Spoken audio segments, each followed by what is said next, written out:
Welcome back to this already the final segment of today's Price of Business, and I am your host, Kevin Price, talking to you about you and your business. Chris Kidd, he's a regular contributor on the show. You know that. One of the reasons why you listen. And chriskidd.com, that's K-I-D-D, does a great job of bringing incredible information on what's going on out there when it comes to people and their money. And I love it when we get to talk to people, particularly in the fields of entertainment and sports when it comes to money. It's always a lot of fun. And by the way, Chris is going to be making an appearance on Saturday with me at V's Barbershop, which is over there in the Energy Corridor. Looking forward to seeing you there. That place is phenomenal. I don't know if you've been there yet. I have not been there, but I'm looking forward to checking it out. Yeah, I got my hair cut about 2 weeks ago from there, and honestly, it's like I can't wait to go back, which has never been my haircutting experience. And I'm being sincere. It's one of those utility type things you do, but it's kind of like a spa for men, and it's really you get spoiled at that place.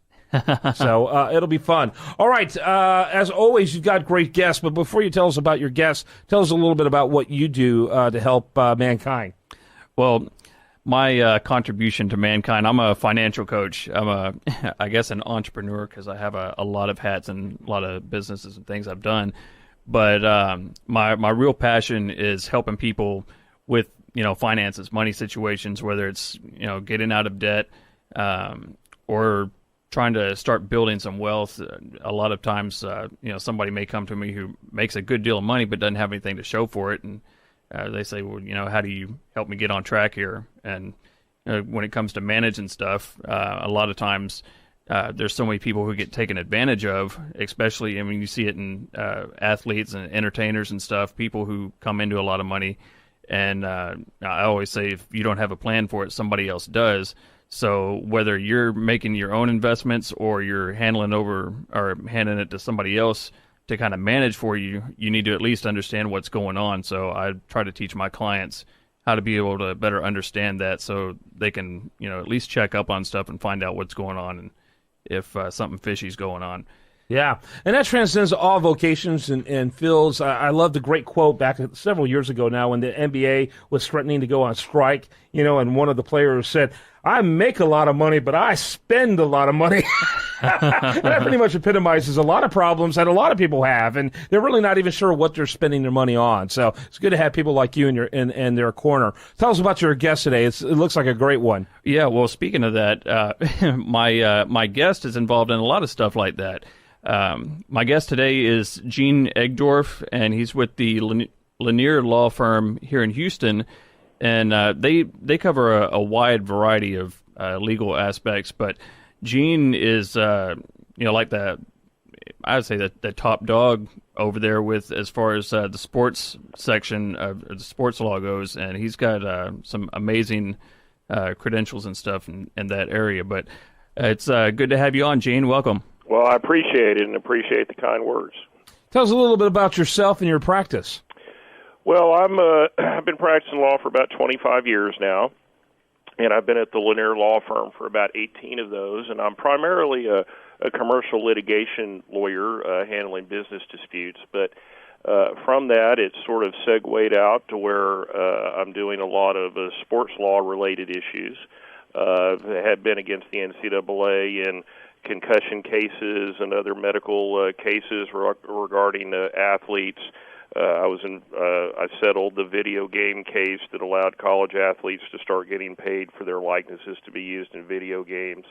I'm currently representing the PGA Tour caddies against the PGA Tour on some issues, and even today we filed a lawsuit on behalf of the bankruptcy trustee for the failed Comcast sports network, basically on behalf of the Rockets and Astros. So it's the best of both worlds. I get to do the kind of law practice that I like, but I get to do it on fun stuff that's sports that, of course, I've followed my whole life. Yeah, very good, very good. Chris? Well, thanks, Gene. You already talked about a couple of my questions. I'm just trying to make it easy for you, Chris. Just lead you to water, and we'll see if you drink. Well, yeah, talk a little bit. I wanted you to talk a little bit about that EA Sports lawsuit, but I guess before we even do that, tell us about that PGA lawsuit, because that was really interesting. Yeah, I know this is a business show, and this stuff is about business, and it's sort of a common sense to me business issue, which is you do the hard work, and you're the one that's responsible for making somebody money. You ought to get a piece of that pie.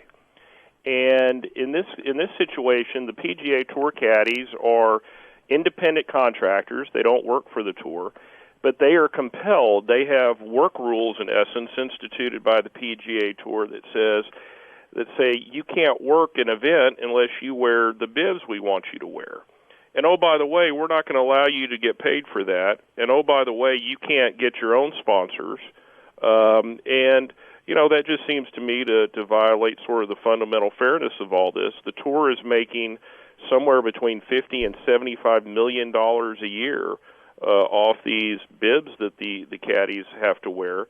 And the caddies went to them and said, look, if you could give us even 10% of that, we can fully fund health care and retirement packages for all of the caddies, who, by the way, pay their own expenses for each event. So if your player doesn't do well, you're in the hole.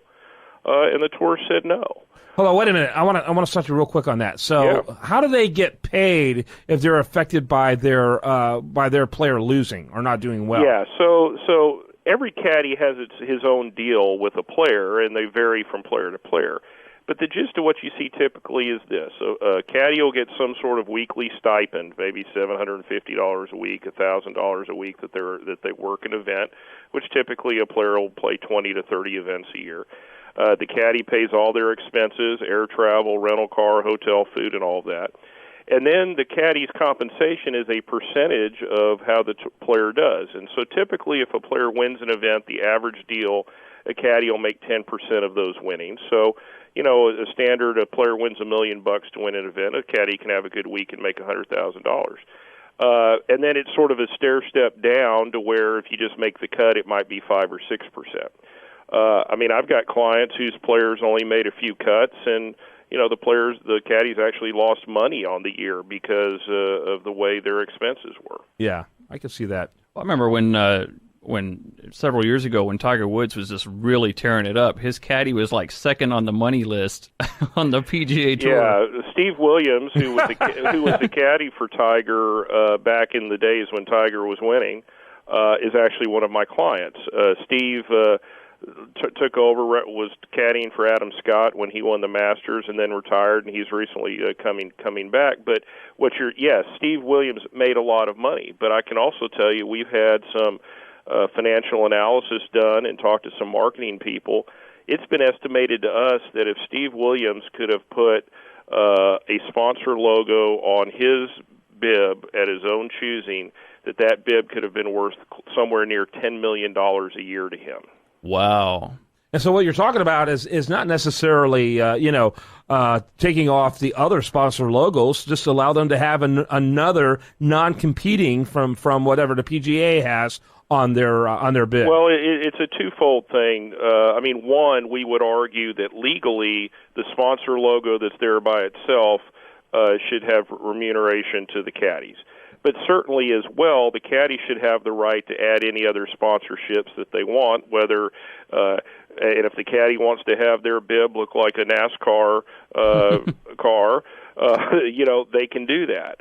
There's not much regulation of players, and we don't think the caddies should be treated any differently than that as independent contractors. Well, you said they asked for like 10%, right? That they thought that would. That seems extremely fair to me. That even sounds kind of like getting lowballing yourself. Well, but this, I'll say a couple things about that. The 10% came before these guys came to me. This was them through their general meetings and negotiations trying to come to an agreement to do something reasonable and good for the caddies that was important for the caddies. When the tour said, no, we're not going to pay for that, the caddies started talking to some lawyers who said, maybe, this bib really should belong to you guys. And they went back to the tour and said, all right, well, we'd like a piece of the revenues from the bibs. And the tour said, absolutely not. And so that's when I was contacted, and, based on, my research and previous work with, like, the EA case and O'Bannon case and whatnot, it was pretty clear to me that these bibs legally should belong to the caddies.